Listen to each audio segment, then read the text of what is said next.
It took me a long time to actually look at the violence I grew up with and to look at growing up in an environment that was so unsafe for little Karina and the impact it had on me. I work in Brøndby Maximum Prison. I am amongst men. I work with the most extreme crimes that you can imagine. With people being extremely violent, they've killed people. I was extremely violated as a child. So I understand the role of the victim and the perpetrator a lot. And because I have access to their deeper stories, I see the wounded child in them that was acting out. Cool. Well, good morning, Karina Andersen. Thank you so much for joining me today on the Ridiculously Human podcast.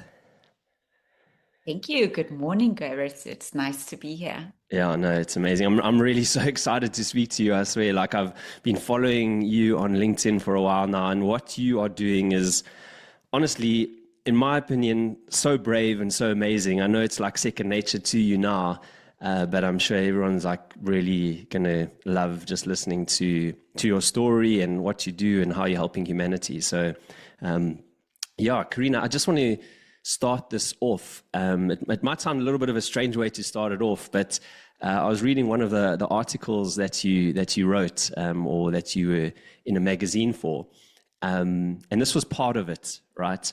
You wrote, "My comfort eater has often gotten the better of me. She doesn't mind healthy food as long as she has 24/7 access to it."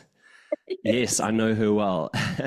I can relate to this because I think I've got a little fat guy inside of me, to be honest with you. And then you wrote, "I've spent years understanding her narrative and why she is so present in my life. Her childhood, which is obviously your childhood, was not filled with comfort. She grew up in a kind of war zone where violence loomed." So, people understand later on the conversation with what you do, helping guys in maximum security prisons, but maybe if you could just explain a little bit about that sort of violent childhood that you had. Yeah, I love that we're diving right in because I think so often in society we are avoiding to having the real conversations. And our journey, every single part of my journey, my experience is part of who I am today. So I have a deep honoring for that.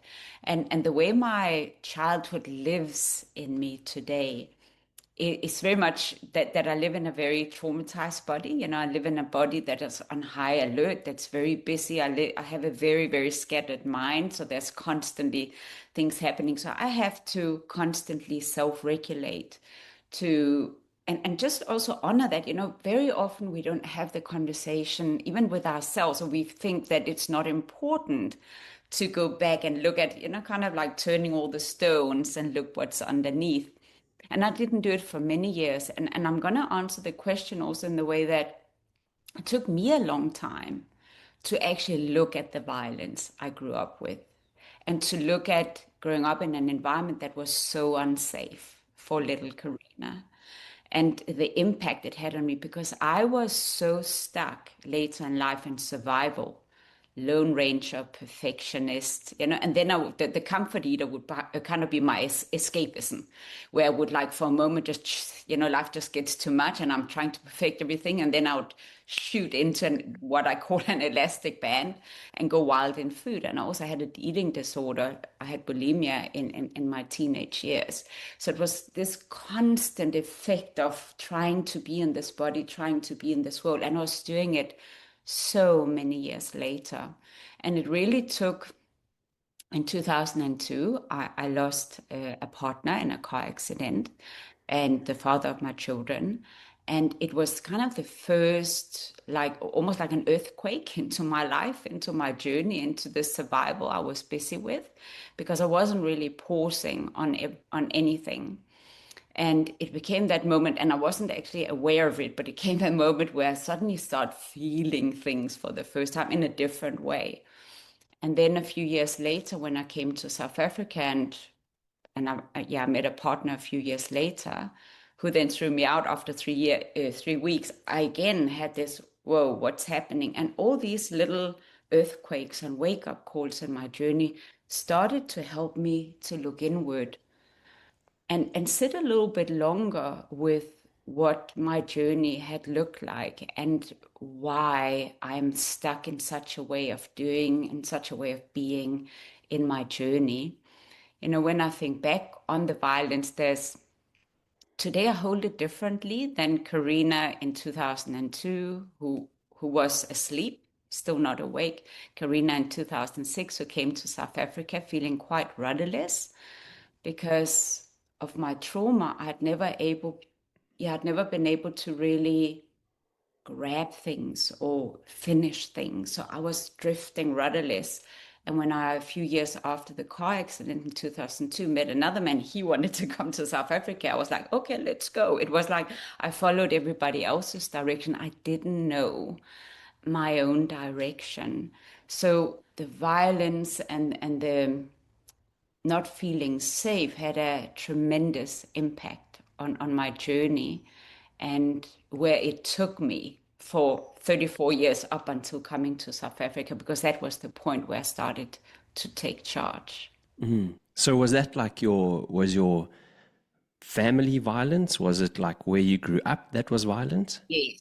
So I grew up in a very, very violent household. Yes. So, and you know what I understand today also by really working deeply into trauma today, also helping people as we dive into their past. I always called it into the basement, into meeting the little child.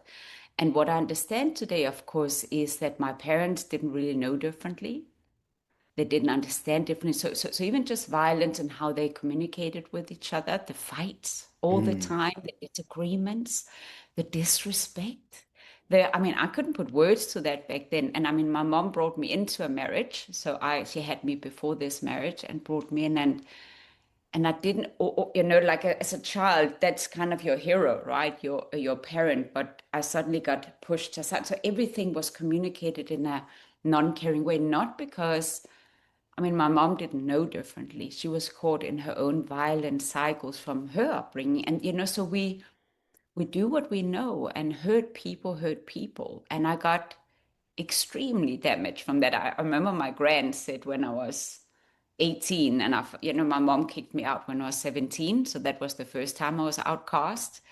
And she said to me, it's a miracle that you survived life, that you didn't exit, like not just because of the violence at home, but because if you're so broken, it's difficult to function. And I see it a lot, of course, working with a lot of violence, people who come from violent upbringing, people who are very violent, as an expression of what happened to them in life. It's very difficult to construct a healthy life from that. I mean, you need a lot of help. So she was my biggest ally Mm. back then, but of course, she also had her own harmful cycles that she was stuck in. But it became that early narrative that would inform the direction in life. Of course, I didn't know it back then, but it's almost like an early education. And I'm not saying that we should condone violent behavior just to be really good at dealing with trauma later. But I've learned to plant a flower in every experience. And I teach that a lot in my method today, that you can't change the past. I can't go back and make it different, but I can make sure it wasn't in vain, meaning I can choose to create a field of flowers, of gratitude where I grow. Like every time I help a person, I I can give meaning to my entire journey and accept my journey as well. So how do you plant a flower when you've experienced violence as a child? What does that flower kind of look like and do? No, yeah. So what I mean, so today, for example, I work in Brunpley Maximum Prison. I am amongst men. I work with the most extreme crimes that you can imagine. And so with people being extremely violent, they've killed people. And also they have been violated in the most extreme ways in their childhood, because I mean the dots will always connect. We are not born violent. So because I know violence, I can sit with people who are both victims and perpetrators in one. You see, what happened to me when I became a young mom, so when my children came and I had not yet woken up, I was angry, so I easily also could express violently how I felt. I even wrote about in my new book that I'm busy finishing this year, 7 minutes on the highway when anger drives the car. Mhm. So I know what it means to be the victim, but also what it means to be the perpetrator when it comes to, unfortunately, I never harmed but I mean, violent energy harms, anger harms. So it is not great. But I remember when I wrote that chapter and I was really, I was crying because I was like, I'm lucky because it could have gone so wrong. Mm. Like when you throw a tantrum, the kids are just playful in the background, but because you're so stuck in survival, little things trigger. It's like walking on a landmine. So what I mean about planting a flower in each experience, I am able to help today divert crime because I know both sides of the spectrum of violence, of being the victim, but also being the perpetrator. And we're all perpetrators, we all harm. And that's a big part of the conversation I'm having with society is that before we judge, let's just pause for a moment and let's just feel into, and I know it's difficult. I know this is the toughest conversation in society because it's so easy to point and say, but look what you're doing to me. And I'm not saying that it was my fault I was being violated, but today I can help people because I know the full spectrum. And every time I plant a flower and say, not that I wouldn't have wanted a great childhood, but that wasn't my childhood. So I say, okay, I'm accepting this as my childhood and I'm using it to help others become better human beings. I hope that makes sense. Yeah, for sure. I was listening to, or I listened to a lot of Jordan Peterson, and I remember him once saying something that really stuck with me. And it's like, it's actually quite confusing to understand, right? And he says that people that grow up, say, like in violence, in violence, let's say, they will often repeat that sort of habit or trait Yeah, to, who's in their family. And the reason that they do it is because it's like normal and safe, like safe in inverted commas, right? Because that's what they know. They're like, okay, cool. Well, this is what I'm used to. So it's safe and it's normal.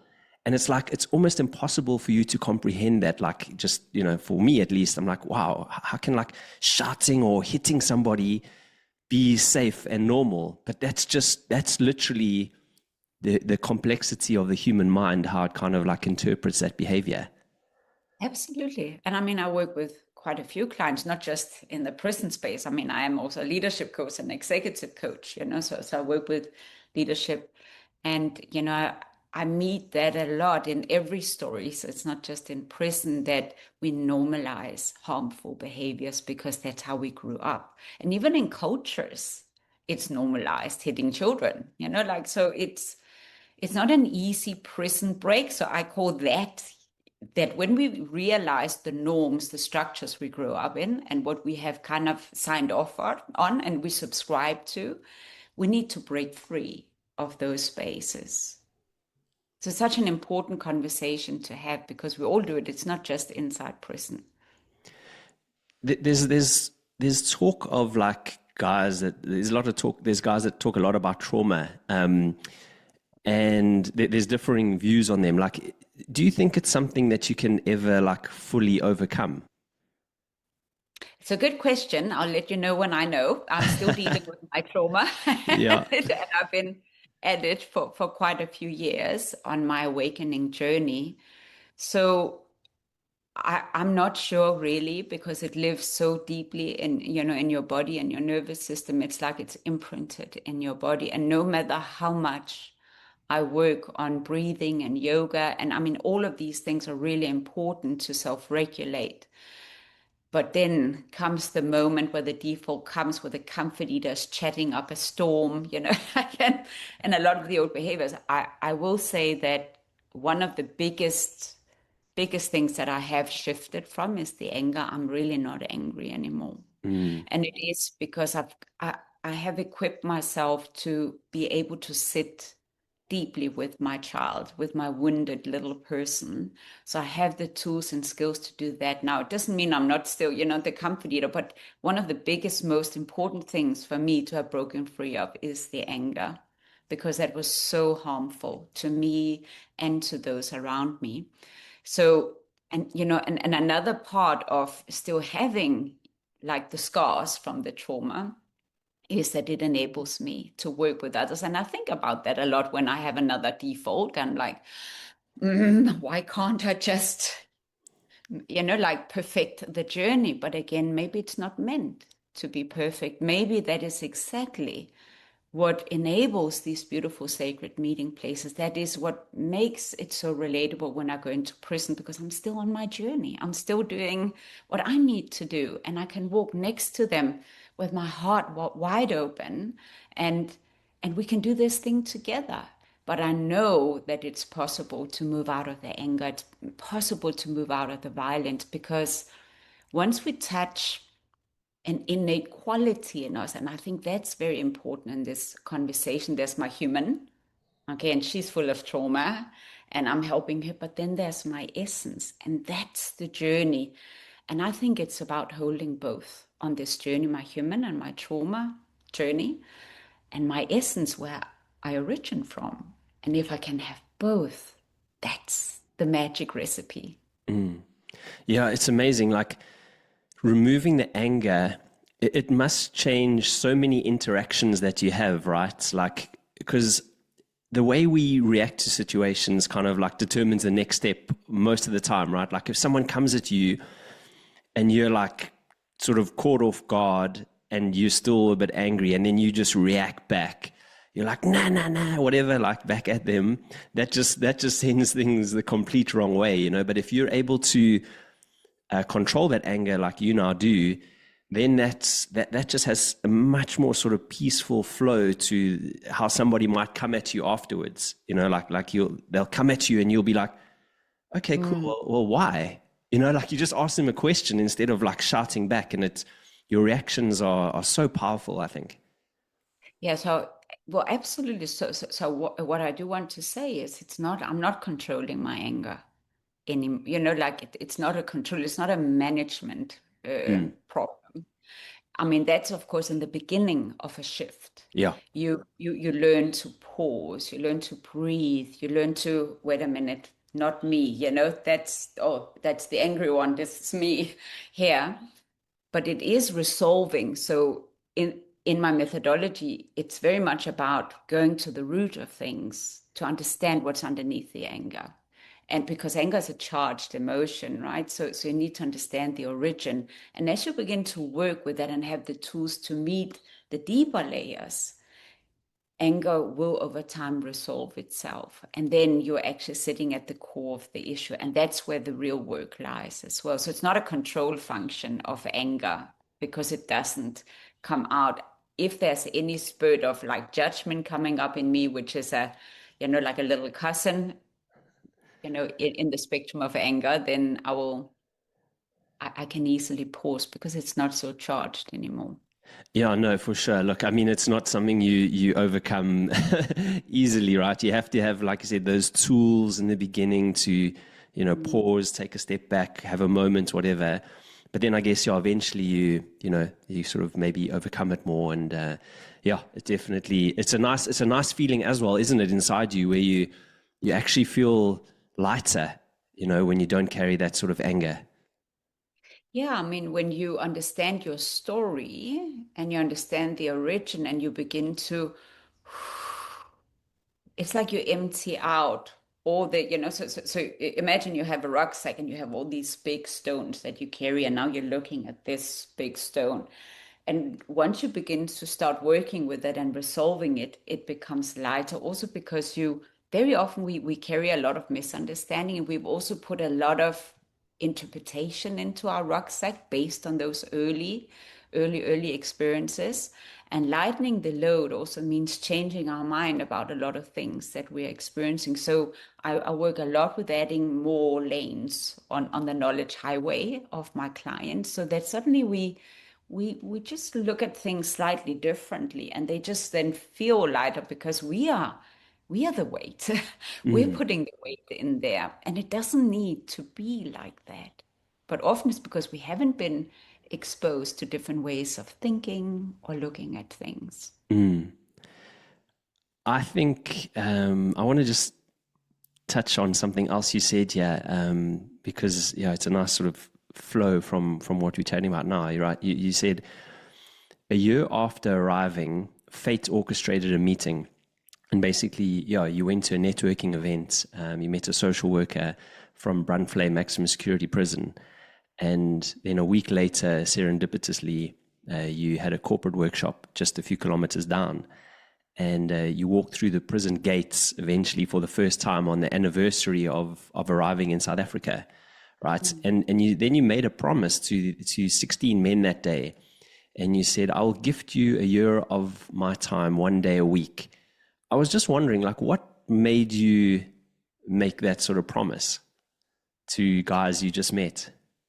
Well, it's interesting. So when I think about why the prison, when it opened up, I think about having put that seed of intention out there a few months earlier. So I didn't know I was gonna do prison work. It was not that I came to South Africa and think, I'm gonna work in prisons. No, I came here with, as I said, quite rudderless. And after 3 weeks, the partner I came with threw me out. So that then I was outcast for the second time. First time at 17, second time at 34. And me and my kids. So my son was 11, my daughter was 8. And I started writing my first book, The Responsible Individual, and started to create a coach training. And again, it was almost as if I was prompted on the journey. And it's an interesting one that there's like an inner guidance where before survival was my guidance, survival guidance, but now there is an inner guidance. And when I had the first coaches in training through that year, I was reflecting on again inner guidance, how wonderful it could be for them to train on a platform of extremes, like a community project. So I'd already been reflecting on this, getting all these insights or downloads, you could call them. And then when I met this social worker at the prison, not at the prison, but at the breakfast, and there was alignment that a week later, I'm like 10 minutes from them.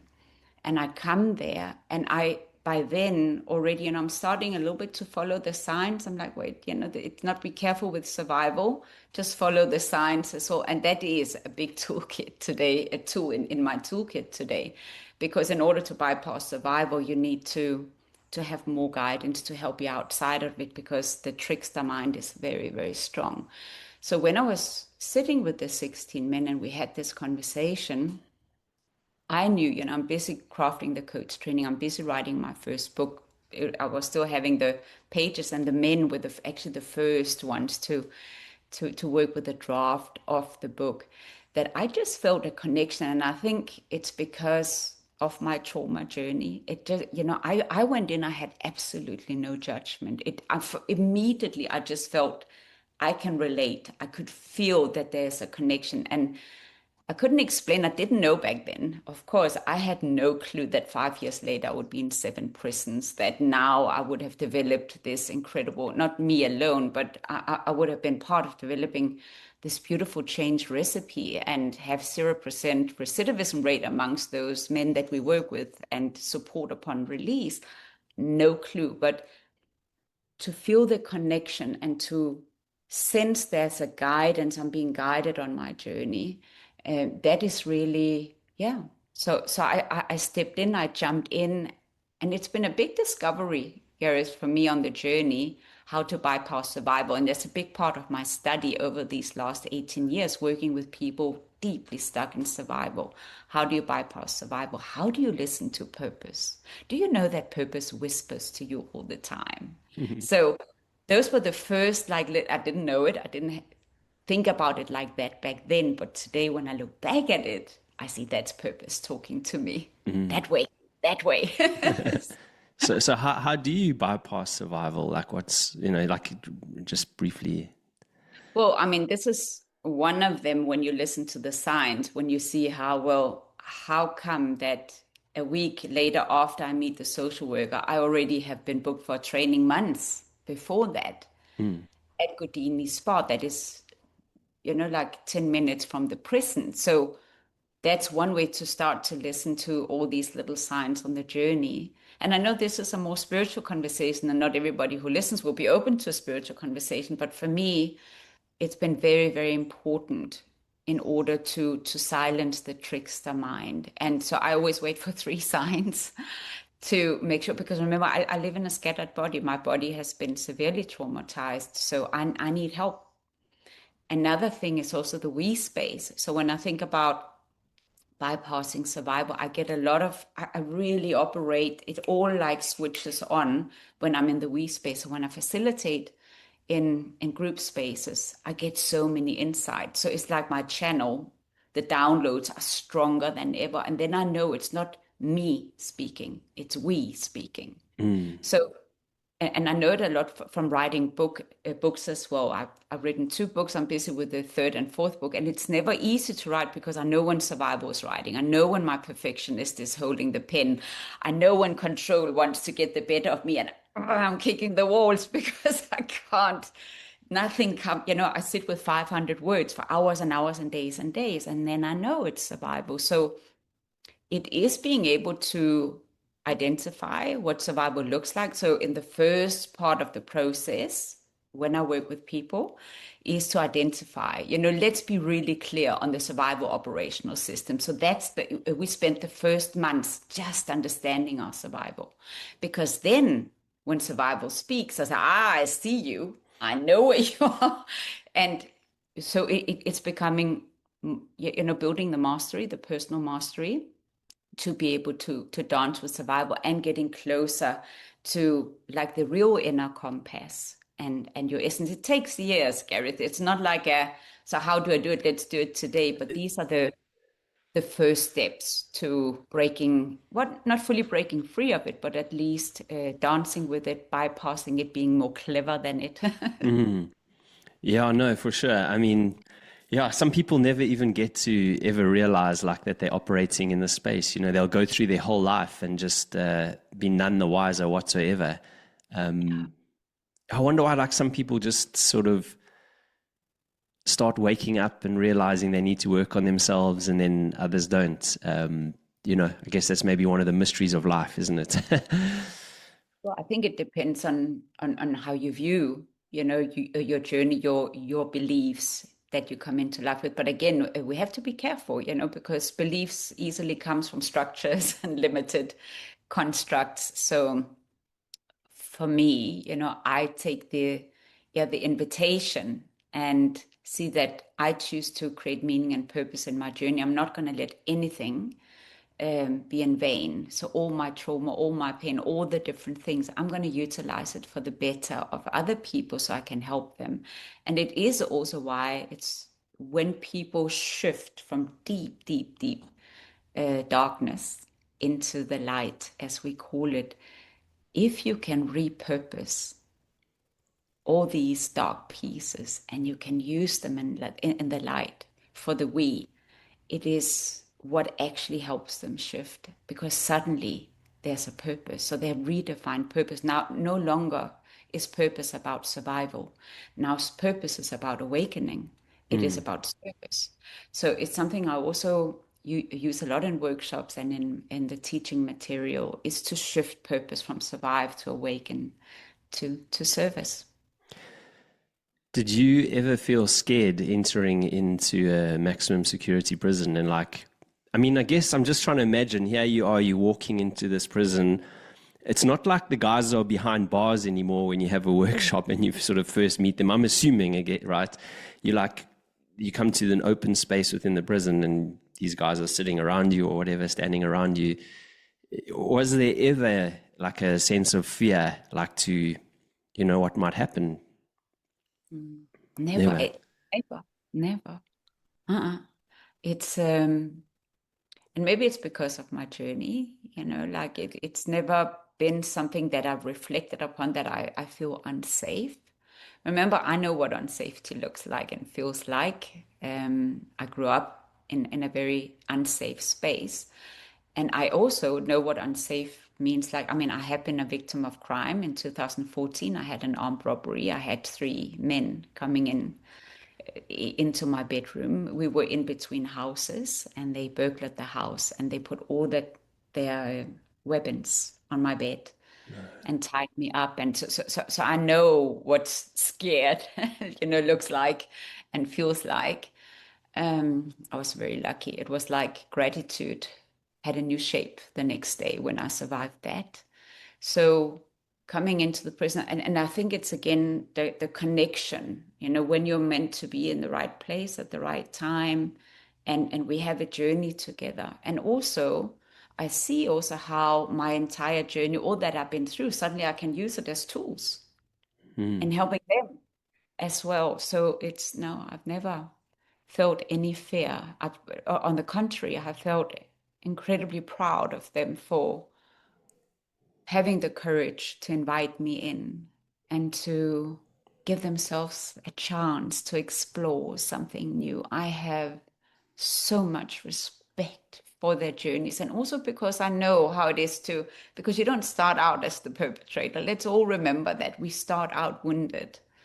So I feel that and sense it. And I see that often because I educate coaches in prison. Change needs champions. So I don't just run a program, it's an entire academy that we put uh, inside the prison. And they go through years and years of coach training.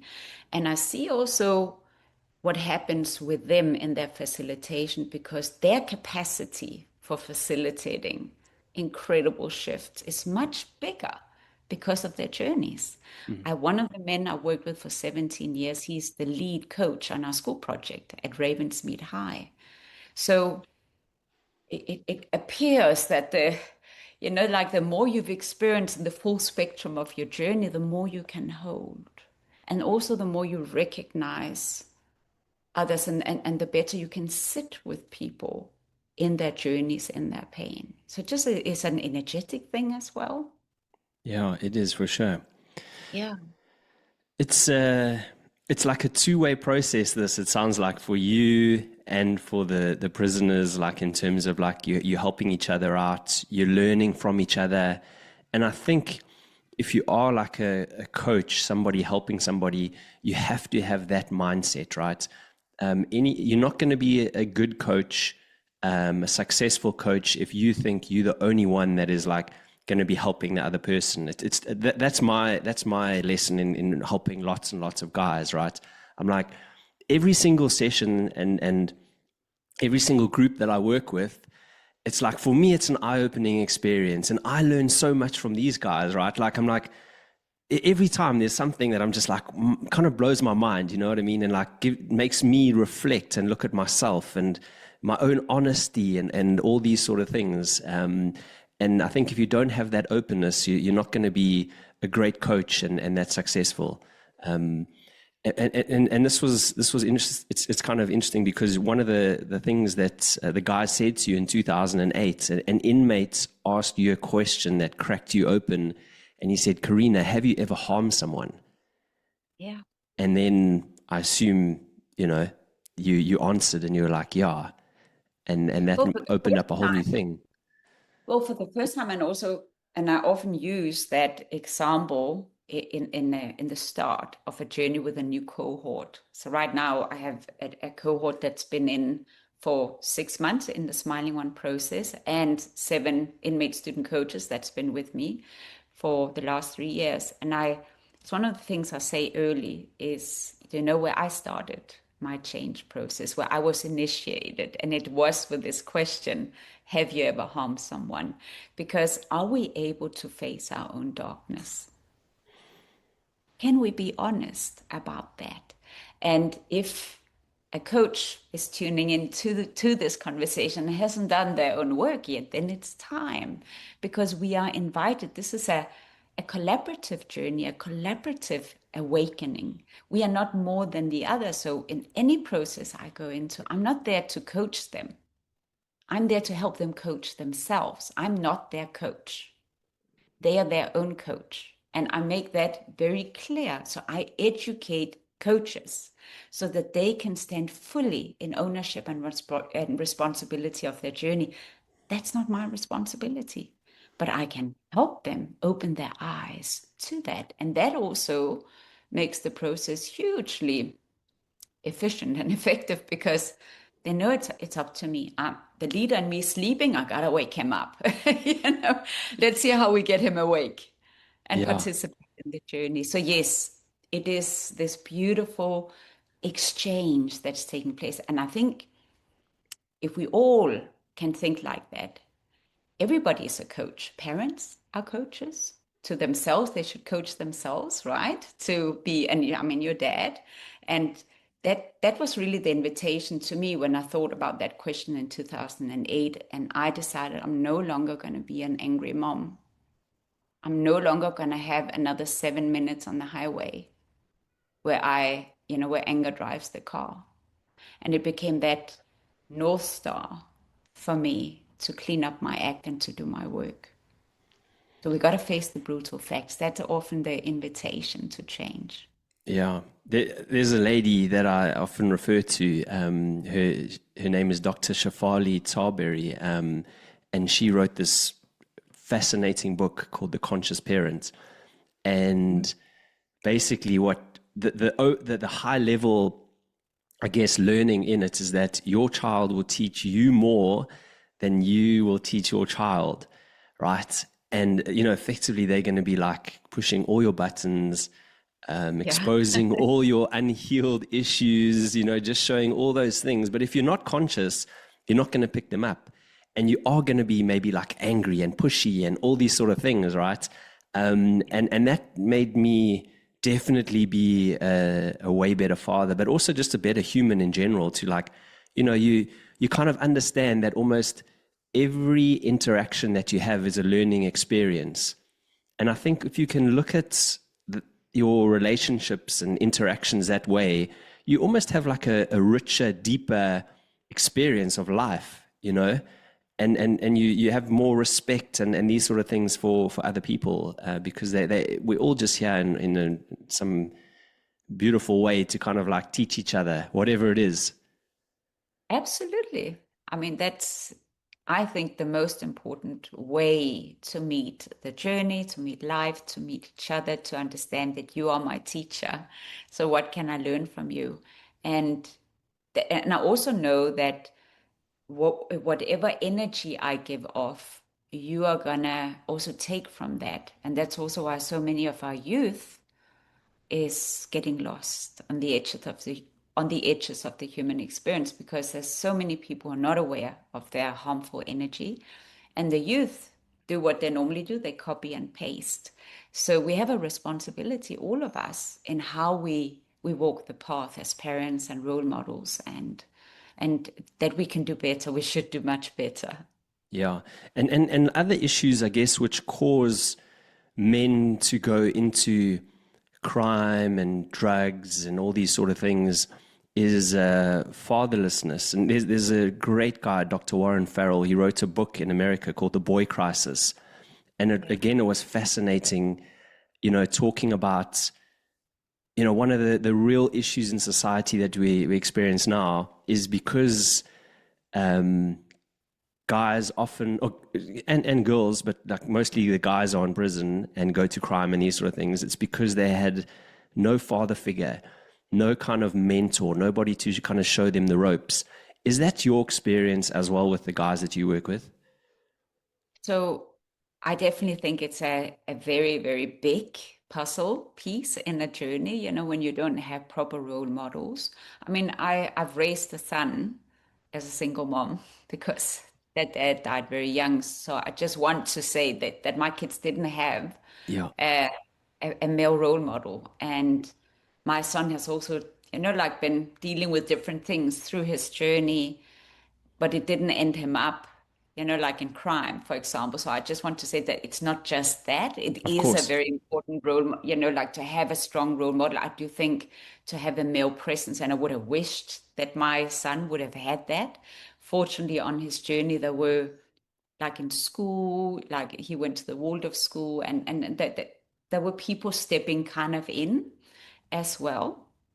But it's also, like the environment, society, the boxes, the structures. There's so many elements in society that influence us. So that's very important. I mean, me, myself, I grew up, I had two dads, but not really a dad because none of them were really interested. So I also grew up without a male presence or a positive male presence in my journey, and a very masculine, violent mom, right? So there was a lot of masculinity around me. And also a lot of the boys, if I look just at, inside prison and a lot of the trauma, there are a lot of male role models in society, but they're very negative and destructive and harmful. Like so growing up with uncles and gangs and violence and all of those things. And even when you look at politics, how people, there's so many people energetically branding a certain way of being. It's very confusing for the youth to grow up in this world. There's And so many mixed messages. and right now it seems like, I mean, I feel so sorry for kids right now. Like, man, I just think phones are probably the worst thing ever. Like these smartphones I are the agree. worst things Yeah, ever.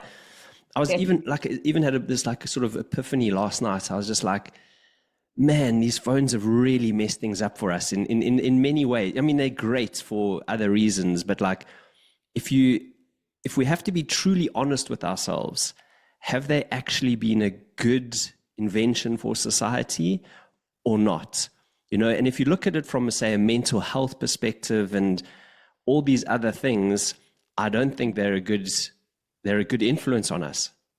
No, because all those mixed messaging Yeah, is just being amplified through the cell phone. yeah, So it becomes more and more confusing, and parents are disengaging because they're more using their phones more than ever, yeah. also for business, and the kids are not really having, so even having parents. So we're talking about absent fathers, right? But today, the kids having both a mom and dad, but they're both disengaged. Mm, So there are so many nuances to why kids struggle, and that we are actually not alert. So each one of us is responsible for what's happening with our kids.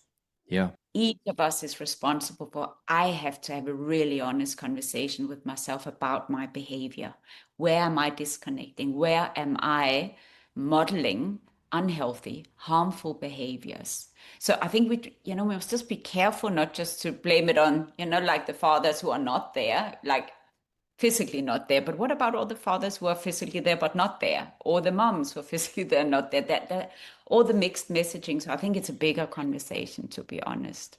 Yeah, yeah, no, look, I mean, our society is complex these days, right? And so many factors that seem to influence lots of things. But I guess a lot of it comes down to also just taking ownership for how we behave on an individual level so that, yeah, Yeah. we can have a better outcome. Yes, and I'm not somebody, I don't put blame out because I know how tough it is to walk the journey. I know how strong survival is, and that's why people are stuck. It's not easy to bypass survival. But we can start with ourselves. So anybody also tuning into this conversation, it's just may it just inspire to take a look in the mirror, and see what can I do, and start little ripples. When I Mm. started my prison project in 2008, it was like little ripples. I didn't think about it was going to grow to something big. I just thought I'm going to come once a week, and suddenly it spread like wildfire. So let's not underestimate, like the power of that first little ripple, that first stone you throw in to create a ripple effect, how powerful it can be. And if it just changes one person's life, your child's life, it's Mm. amazing, you know. Yeah, And from there, that child, that person is going to create more ripples. Yeah. yeah, absolutely. Yeah, I think, yeah, people can be too sort of focused sometimes on like, okay, cool, well, I've got to sort of be really good at my career and I've got to, try help other people and stuff when they actually don't realize, what, actually, one, you need to help yourself. Yes. Two, then say help your family because that you're going to have the greatest amount of influence on those sort of people than other people. So yeah, it's a good lesson to learn as we go through life. I was watching something really interesting the other day. There's a prison in Texas. It's also like a maximum security prison type of place, but they introduced cats Yes. into the prison, right? As literally as pets. And Yeah. they reduced violent crime in the prison by 300%. They were like, they couldn't even believe it was like something that's, was like possible. But these guys, they they they sort of craved looking after their cats, right? They started almost working together to make like, I don't know, like little cats houses and like things and that. It's just, I thought it was like something really interesting, that like doesn't matter what these guys have done deep down, there's still this sense of caring for something that brings out some goodness in them.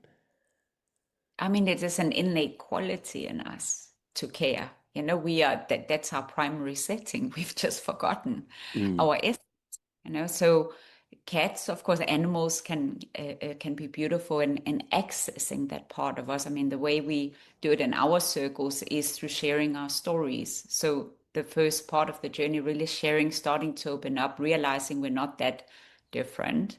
We all have wounding, and also we're starting. When you listen to somebody else, you start to say, "Wow, that's so similar to me," and they start to open this space in their heart that has been locked down for so long, and to feel this beautiful space. So that's very important. We need to remember who we are, and that is the path to healing.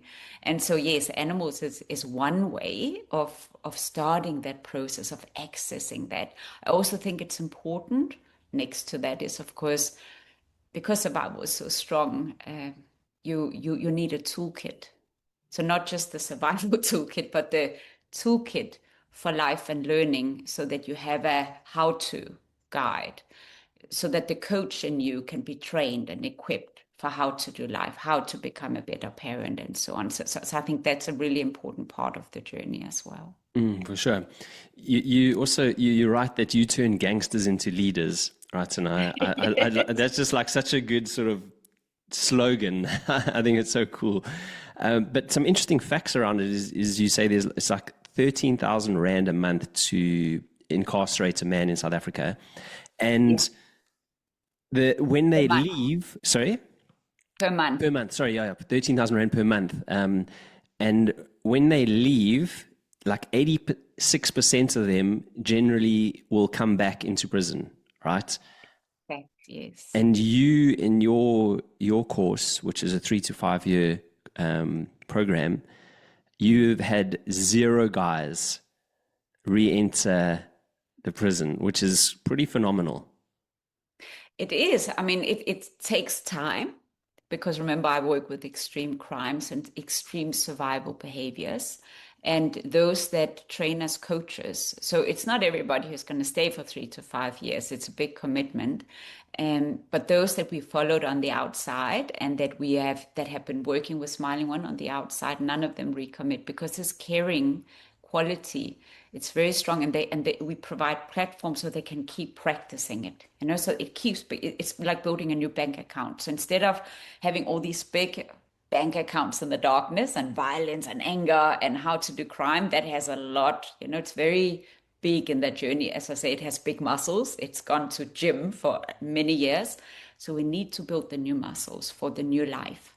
So those men who have gone through the entire program with us and who also run projects on the outside, they don't go back to crime. On the contrary, they create incredible ripple effects and transform thousands of lives. They build their own projects on the outside. It's phenomenal.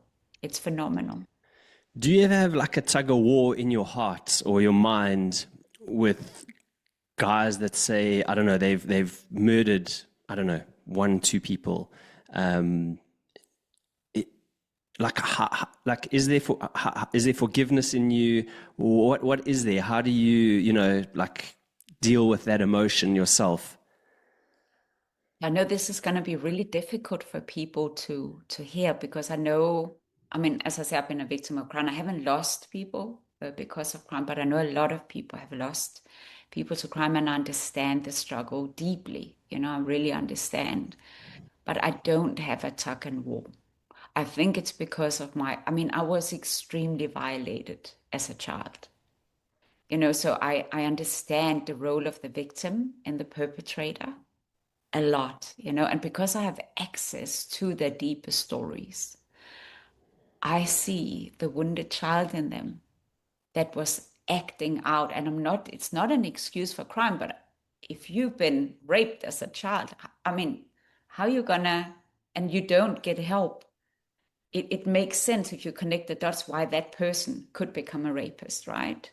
It's not about condoning it. So I see, because I see a person in a full spectrum, I can hold the entire experience. And I feel what really ignites in me is like, how can I help you? That's my strongest drive and energy when I meet any person inside prison. But I do know that I can't help everyone because not everyone is ready yet. It takes a level of readiness to step into the process I offer. So we also, like when I enroll 40 people, I know I'm going to have 20 people after 6 months, but I stay for long. So you can enroll next time. They'll get many chances. And because we educate change agents, and it's a maximum prison so they're there for a long time, those beacons of lights that now starts to shine inside the prison, we often then get those who dropped out through different channels. But it's a year-long process. It's a long-term process. And that's also what society or many people don't always understand. Or if we try to get funding and like local government is like, no, we only want to fund 3 months. And, we need time. Time is a friend. And we need also to see the full spectrum of the person. Because if you go in with judgment, you're not going to help any person. But I understand everybody who's been affected by crime. It's a difficult one. Is part of your process like for these guys to get in touch at all with the people they impacted, or is that not really? Is that like going too far? So there are different programs in prison. So there are restorative justice who would do the victim offender dialogue, the VOD. So they do that really well. There's no need for us to cover those bases. We go to the deepest part of their story. We sit with the child in them with the deepest trauma and develop the coach who can then create the ripple effects and train others. So that's what we offer, the circles of change education. And all the men will, as part of their sentence plan, go through the victim offender dialogue through restorative justice. That is part of that. Have you ever seen your mom again or spoken to your mom again? Yes, but I don't have contact with my family today. Yeah, and was there forgiveness there on your side, knowing now everything you've gone through yourself, or still Yeah, so process? so for me, forgiveness is the same as understanding. So if I understand that somebody has been deeply wounded and they act from the wound, I don't, like even if I can sit with my human and all the things that I struggle with today because of that experience, but I understand how she didn't know differently. They didn't know differently. They were living in their survival suit, so that's how they walked through life with their survival toolkit. It doesn't excuse it, but I understand.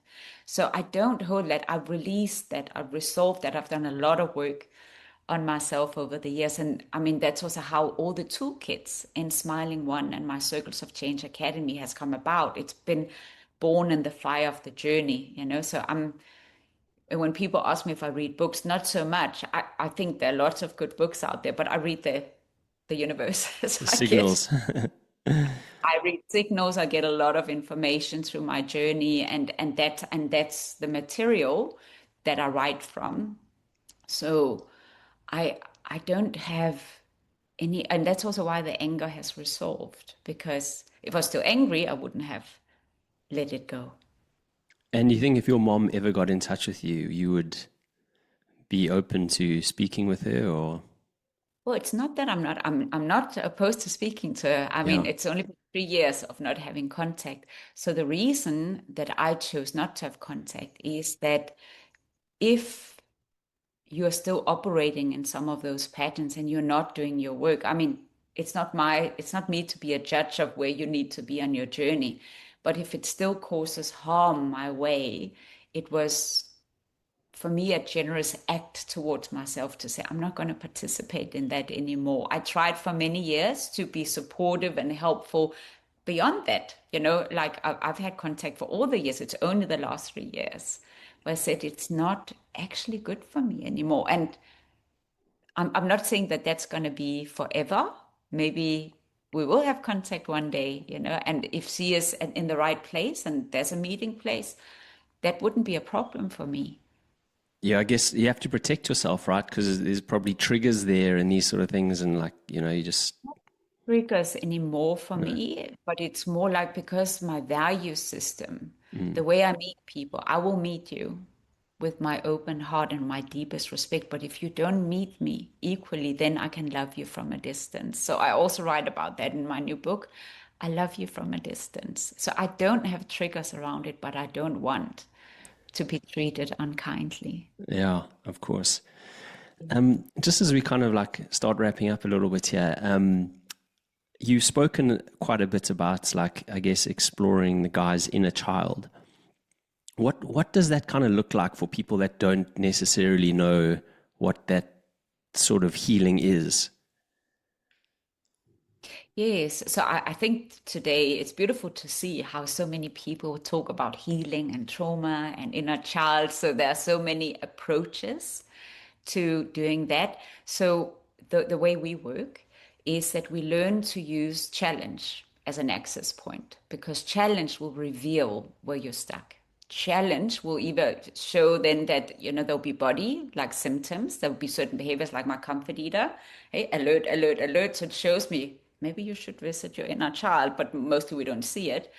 Or like big wake up calls, like that I had car accident, like being thrown into the street, like having an armed robbery. So suddenly that would trigger emotions. It could be less like life altering than that, but things that challenge us and show us anger, show that I'm anxious. All of these open gateways to go inward instead of outward, instead of popping pills, instead, like there's so many ways we are not dealing with how we're feeling.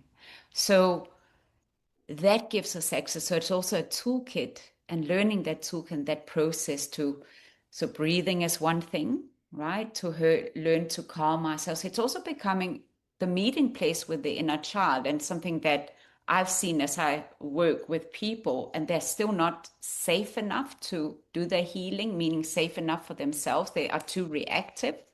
So they haven't learned to calm themselves yet and really understand what it means to see that inner child speaking, to connect with what is stored. I don't know if you read the book, The Body Keeps the Score, Yeah. but anybody interested in trauma, that's an important book.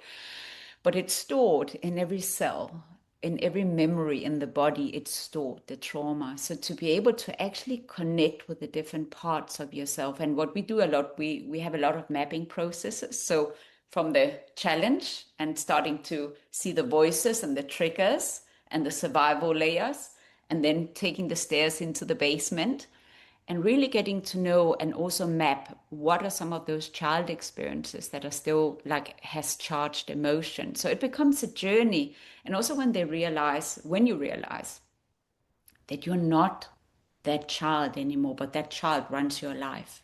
That child is controlling and what the feeling, the trauma is controlling how you show up today.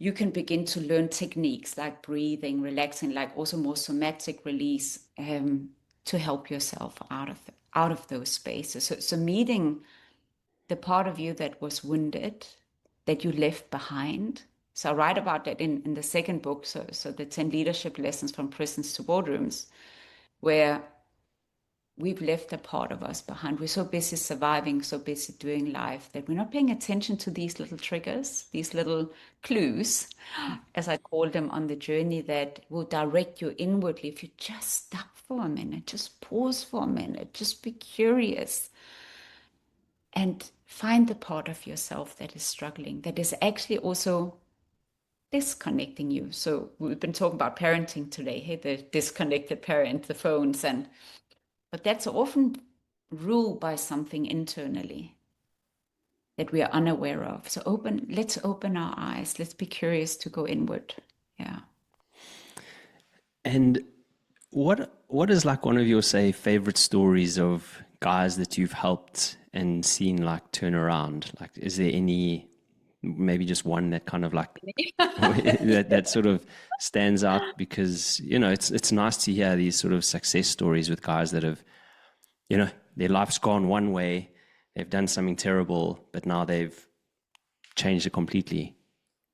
Oh, there's so many, like every day I hear those little shifts that are taking place.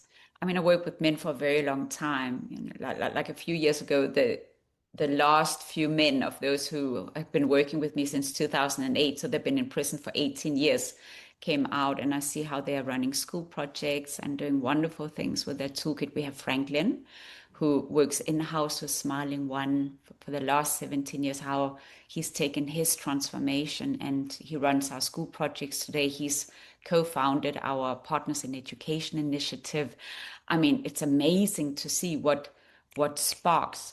But even also, like if you take in the early processes when a man, so I have a man right now in prison, and he's so stuck in. So last week, when or 2 weeks ago, when we were in prison, we're talking about values and about loyalty. He said, "No, I am not talking about loyalty. For me, it's honesty." And then I challenge him and say, "Okay, but it looks like there's a shadow. There's something in the basement of your loyalty. There's somebody prompting your stance on loyalty." And when you begin to discover the story, and at the end of the session, and even in his takeout, because I read his takeout when I come home, he writes, I, I see there's something deeper in me I have not explored yet. Like so there's those moments and glimpses where they're starting to see, whoa, I've never had that puzzle piece before that I could look at it like that. So I have many, many journeys. Also, one of the coaches, and and it's again this innate quality we've been talking about, how he leads in the session. So the 7 coach students are helping me to facilitate, and it's like I'm throwing the ball to them, and then they share something, they throw the ball to another coach. And he was sharing with the new men when they first started, say, "I'm here and I am a shoulder that you can cry on, you can lean on me, you can open your heart to me. I want us to walk this journey together." And I mean, these are men who used to be completely lost on their journey, and to see them 6 months in, like that one man who is struggling with loyalty and is now adding a new chapter to what loyalty can mean. The man who's been in the journey for 3 years, who is now becoming a travel companion and an ally who invites men to lean on him.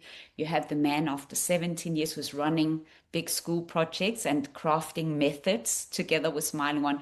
You have the men in Eastern Cape who's been in the process for 18 years, who are creating their own school projects. I mean, the stories are so many. I'm very lucky to have front row seats to incredible transformations and shifts. Yeah, wow, I can imagine. Yeah, it must be so amazing just seeing those and experiencing all those things, and like gives a lot of hope, doesn't it? I guess in humanity, for you to when you see that.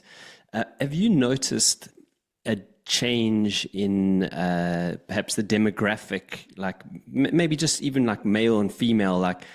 Has there been an increase or decrease in like male and female people in these high security prisons? Like, are more women committing crimes these days, or anything like that? Is there anything obvious? So I think because the last 18 years where I've been working on the process, not funded, I've been very in the detail of my own projects. And, without funding, there's so little you can do, and there's so much you're juggling. Part of the process these next few years is, so I'm busy attracting big funding so that we can become a resource center, and also we can start having more research available about the impacts and more trends. So I've not been able to measure everything as much as I would have liked to the last 18 years, because it's been such a solo process, just me and the guys. Of course, Hmm. a lot of men going. I mean, we've had thousands through the process, but to take it to a level where we can look at systemic impact, and that's something I burn a lot for, because I've the last 18 years I've crafted the recipe. So we have the recipe. It's almost like doing R&D. Now we're getting the funders on board, the impact investors, so that we can become a resource center and so that we can really become part of a systemic change, a paradigm shift from punishment to transformation, and also begin to see how will it over the next 5 years, 10 years, 20 years really see the impact and how many commit crime. So if people want to like get involved, say investing and funding, what is the process? How does it work? And like, yeah, are there benefits to people who do want to invest? Like, how does it work from your side? Well, when I think about dividends, right, now, when we're investing, first of all, I mean, if we take the no-brainer, 13,000 a month to incarcerate a person against our 4,800 per month in running our program, we have just by 20 men not recommitting crime saved society 3.12 million rand per year. Okay, so that is one dividend. Another dividend is, of course, if you think about the youth that is no longer going to have negative role models that are going to join, from the pipeline from school to prison, so that you have conscious parenting happening more and more in the communities. You have role models happening. Also, when there's a reduction in crime, business thrives better. Also, people want to invest more in our country. There's so much when you think about dividend that people are going to benefit from if investing.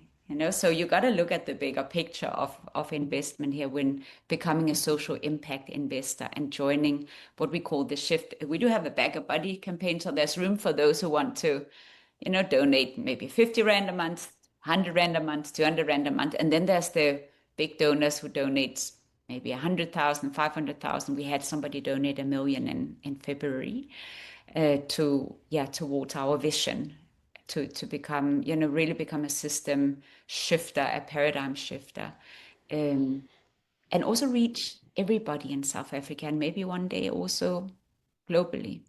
How do you get the government involved? Like, surely, like the guys that really should be interested in this. Like, I know it's a ridiculous question because they don't really care, but surely they should be the ones that were like, yeah, this is a great program. Let us get involved.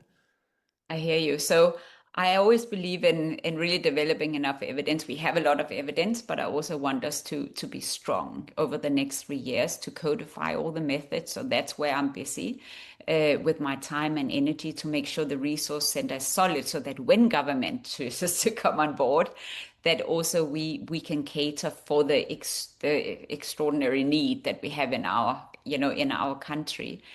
But I do think government is a little bit of a challenge when it comes to fully understanding, like I've had many interactions with local government where they see more the reactive approach rather than the proactive approach and long-term approach, that they just think more in a reactive strategy. So it also is about educating government, educating society, why things need to shift. So when I talk about a paradigm shift, it's not just for the men I work with or the communities we work with where we have school projects, but it's also societal in society to create a paradigm shift why it's important to invest and that everybody who can should come on board. And that includes government as well.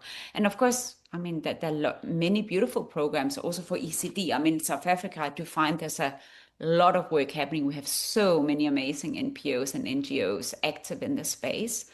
But if I look at the gap that we fill as Smiling on the long-term approach with prisoners, it is a unique gap and contribution that we make. Yeah. Yeah, I heard this one guy that I follow, he talks about governments. He's like, governments are not interested in prevention. They're actually only interested in cure, because if they can cure an issue, it's something that their voters can see. So then they're like, okay, they're stopping something happening. They've been helpful here. But like, if something is like, you're preventing it like from the sort of ground up, so to speak, but society doesn't necessarily see that, right? So they're like, well, that's not good for government because no one can see they're actually doing good things. So maybe it's not even a thing worth considering, is like getting them involved, because it doesn't come into their psyche, so to speak. Yeah, I hope that one day that there has been an evolution that Yeah, all the different aspects of society and the systems are evolving to that place to participate in this beautiful program. I mean, we also want to do a documentary. There are many things we want to do with it, but again, I mean, I've been through so many things, my survival journey, but also just the last 18 years of very little funding. But I feel an obligation to do this work. And it's beautiful because it's like I feel purpose is summoning me. So I'm not going to stop. And I'm very excited over the last years through a lot of networking and going outside my comfort zone that we're starting to attract the donors and the people who are keen to help. And I feel incredibly grateful for that it's starting to open up. Yeah. very cool. And if people wanted to get in touch with you, what is the best way? And is there anything new that you haven't spoken about yet that you're excited about for the future? Well, I am excited about, us becoming an academy, us codifying our method, us bringing all these beautiful partners on board to help really take us to the next level. That excites me. And we are so active on social media, if it's Facebook, Instagram, LinkedIn, Karina Andersen, or smiling1.com, easy, smiling one. So like smiling and one spelled as a word, not as the letter, yeah. Cool, cool. All right. And then my final question for you is what does being ridiculously human mean to you? Oh, it just means that I can be me, just be beautiful myself. I don't have to perform for all the wrong reasons. I can just show up with my open heart. I can be flawed and I can still be loved because I walk next to others who are ridiculously human and who have a good toolkit and we just walk the journey hand in hand, heart by heart and doing the best we can with what we got. That's awesome. Karina, I just wanted to say thanks so much for coming on the show. You have this amazing energy about you, right? Like I remember watching your videos on LinkedIn. I was like, wow, I can see how this lady, sort of helps these guys so much because of the way she is. There's something about you that's soft, that yeah, that I just feel like guys will relate to so well, and it's I'm sure it's why you have so much success with the programs that you run. And you also have this amazing way with words and phrases, like, and I think that's so cool, right? So the way we speak is so powerful, and you've really sort of mastered that art too. So, yeah, I just wanted to say, yeah, incredible job. What you're doing is absolutely selfless and one of the bravest, most awesome things I've ever sort of spoken to somebody about. So thank you so much for everything that you do and just for being such a great guest. Thank you. It's such a privilege to be here and share and to just be in the space and the energy. And may people be inspired and positively infected and let the human a little bit more out, give a little bit more space, be ridiculously human in the most beautiful ways. Thank you.